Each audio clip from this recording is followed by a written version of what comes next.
ऐसे नहीं होता है, जब उसमें डालते तब स्टार्ट होता है। तब अभी हो जाएगा। इंटरनेट जो है वो कनेक्ट करते करते ही रीस्टार्ट हो जाता है, टाइम नहीं है वेट करने का। ये रिस्टार्ट हो गया, MI लिखा हुआ आएगा, फिर दोबारा देख सकते हैं। ठीक है, यही हो रहा है इसमें, आगे नहीं बढ़ रही बात। हमें लगता है बात बन जाएगी लेकिन आगे नहीं बढ़ रहा है। तो देख लेते हैं मॉडल नंबर कौन सा है इसका। L32M5 MI ब्रांड का टीवी है, 32 इंच का। देख लेते हैं इसकी रिकवरी। इसकी eMMC IC निकालने के लिए हीट सिंक यहाँ पे लगा हुआ है। अगर जो मैं eMMC को हीट करता हूँ तो हीट सिंक को हीट लगेगी और हीट पूरी ट्रांसफ़र होके प्रोसेसर तक पहुँचेगी।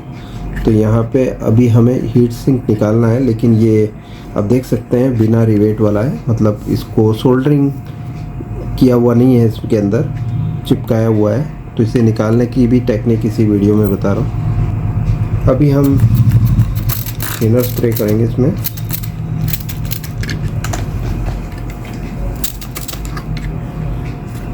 अरे क्या कर रहे हो भाई साहब, मुफ्त का नहीं है थिनर। अरे कोई नहीं, ग्राहक का टीवी है, ग्राहक का टीवी है। तो यहाँ पे आप देख सकते हैं थिनर हमने स्प्रे कर दिया है। अभी हीट सिंक निकालने का तरीका देख लो। हम अभी साइड में किसी भी साइड से स्टार्ट करेंगे पहले। ओके, अभी फोर्स एक्शन नहीं करना है, बस हल्का सा मैंने ये जो है इसे ऊपर की साइड रखा है, लेकिन ज़्यादा फोर्स नहीं लगाया है। ठीक है, इस तरह से करना है, धीमे धीमे। तो धीमे धीमे आना है, बोर्ड को पकड़ना एक साइड से। ठीक है, थोड़ा दबा के रखना अच्छे से, सभी साइड से ये काम करेंगे हम। ओके,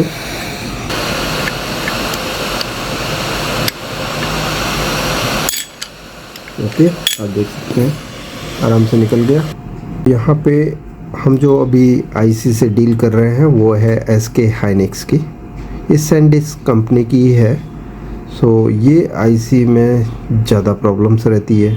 इस IC में कभी कभी लाइफ टाइम पूरी ख़त्म भी हो गई होती है। तो ये सब कुछ चेक करने का तरीका मैं कोलकाता की ट्रेनिंग में बहुत अच्छे से बताऊंगा आपको। सो अभी हम eMMC IC को बाहर निकालेंगे और इसकी हेल्थ चेक करेंगे, eMMC का स्वास्थ्य चेक करेंगे। हमारे डॉक्टर साहब के पास ले जाएंगे, UFI बॉक्स के पास। प्रॉपर हीट आ चुकी है तो हम अभी eMMC को बाहर निकालने की तैयारी स्टार्ट कर रहे हैं। तो इसे हिला के चेक करना है पहले।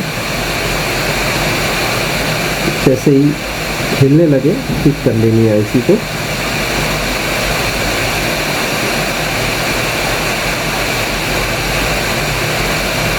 ओके, अब देखो मैं IC को पिक कर रहा हूँ। अभी बॉल्स इंटैक्ट हैं, इसी कंडीशन में हम चेक कर सकते हैं IC की health.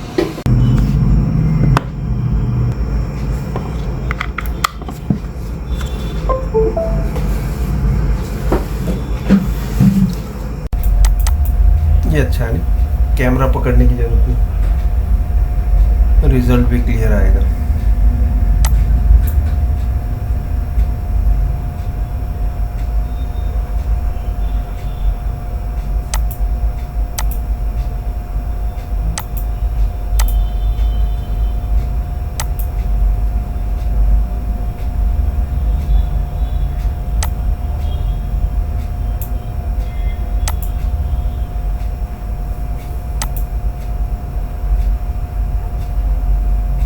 Exceeded its maximum estimated device life time. इसकी जो डिवाइस लाइफ टाइम है पूरी हो चुकी है।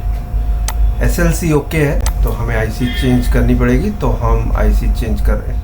अभी हम IC चेंज कर रहे हैं, पुरानी IC की डिवाइस लाइफ टाइम पूरी हो चुकी थी।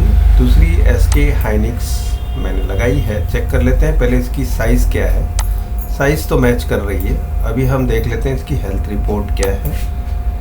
हेल्थ रिपोर्ट इसकी 0 से 10% है, ये ओके है, और 10 से 20% ये भी चलेगा। ठीक है, तो इस IC को हम यूज़ कर सकते हैं यहाँ पे। सो इसमें सबसे पहले हम eMMC फैक्ट्री इरेज करेंगे। ठीक है, इसके बाद नैन टेस्ट कर लेंगे ताकि इसमें जो डेटा हम सेव करेंगे हर एक पार्टीशन में है या नहीं। तो यहाँ पे एक दिक्कत है इसमें कि यहाँ फेल हो गया। दोबारा चेक कर लेते हैं, नैन टेस्ट करेंगे। नैन टेस्ट फिर भी फेल बताता है तो it is of no use, हम आईसी को चेंज करेंगे। तो ये आईसी भी बदलनी पड़ रही है बिकॉज यहाँ पर इस लोकेशन पे एड्रेस सेव नहीं हुआ। तो हम अब दोबारा एक और आईसी चेंज करेंगे दोस्तों। आईसी की लड़ी लगी हुई है यहाँ पर, आइडेंटिफाई कर लेते हैं इस आईसी को। तोशिबा की आईसी है। सो ये है 7.28 GB की, ठीक है। डिवाइस पार्टीशन कंप्लीटेड लिखा हुआ है, लेकिन हम हेल्थ रिपोर्ट लेने में ज़्यादा इंटरेस्टेड इस समय पे। तो यहाँ पर 10 से 20% इसकी डिवाइस लाइफ टाइम ख़राब है। नैन टेस्ट करके देख लेते हैं। नैन टेस्ट में पास हो जाता है तो आगे बढ़ेंगे। तो यहाँ पर आप देख सकते हैं कंटेंट वेरीफाइड सक्सेसफुली बता रहा है। तो सारे कंटेंट्स इसके वेरीफाइड हो चुके हैं। तो इसकी eMMC फैक्ट्री इरेज करके हम आगे बढ़ेंगे। तो यहाँ देख सकते हैं फैक्ट्री इरेज हो चुका है। ये फाइल हम इसमें डाल के देखेंगे। सबसे पहले CSD फाइल हम लोड कर रहे हैं। तो CSD फाइल डालने पर ये बता रहा है कि device is not boot enabled. इसका मतलब यूज़र एरिया में हमारे डेटा है। बूट 1 बूट 2 नॉर्मली खाली होती है इस टाइप के बोर्ड्स में। सो हम चेक करेंगे फिर भी सभी पार्टीशंस। यहाँ पे देखो बूट 1 खाली है, बूट 2 खाली है, क्योंकि इसमें यूज़र एरिया के अंदर ही फाइल होती है। जो ये फाइल जो है ये एक्चुअली बूट फाइल है, बूटिंग फाइल। इसके बाद यूज़र एरिया फाइल है। तो क्लोज करते हैं और राइटिंग स्टार्ट करेंगे। लेकिन हम क्या करेंगे, यहाँ पर ट्रिक कर रहे हैं। 48 मेगाहर्ट्ज़ की स्पीड रखेंगे, ठीक है, और 4 बिट की इसकी बस विड्थ, और राइटिंग स्टार्ट करेंगे। देखते हैं ये राइटिंग कितनी स्पीड पे ले रहा है। सो ये लगभग 10 मिनट में वो पूरा राइट हो जाएगा 12.3 MB/s के स्पीड से। सो बहुत बढ़िया, स्पीड अच्छी मिल गई है हमें। अब हम वेट करेंगे 10 मिनट के लिए।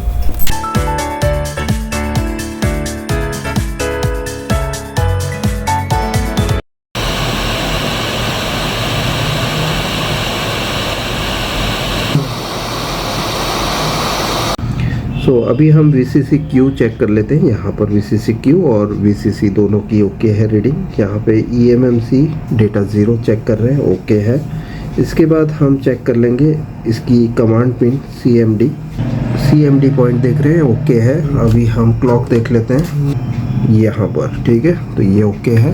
पे आप देख सकते हैं हमने आईसी लगाई तोशिबा की, जो कि 10 से 20% उसकी डिवाइस लाइफ टाइम का प्रॉब्लम था, लेकिन हमने उसे ठीक कर दिया। अब देख सकते हैं यहाँ पे टीवी स्टार्ट हो चुका है और इसमें हम कोई वीडियो चला के देख लेते हैं। जब तक ये वीडियो लगता है हम चेक कर लेते हैं। यहाँ पर कोलकाता में एक ट्रेनिंग रखी हुई है मैंने, जो 20, 21, 22 फरवरी 2026 को है। टोटल फीस मेरी 10,000 है। एडवांस बुकिंग करनी पड़ेगी, उसके लिए 1000 पे करना है आपको, और दिए गए नंबर पे कॉल करना है और सीट रजिस्टर करना है। बहुत लिमिटेड सीट्स है, तो जल्दी फ़ोन कीजिएगा और अपनी सीट पक्की कर लीजिए, इससे पहले कि कोई और छीन ले आपकी सीट। यहाँ पे देख सकते हैं टीवी स्टार्ट हो चुका है। इसमें फॉल्ट था, हमने रिपेयर कर दिया है। Bye bye.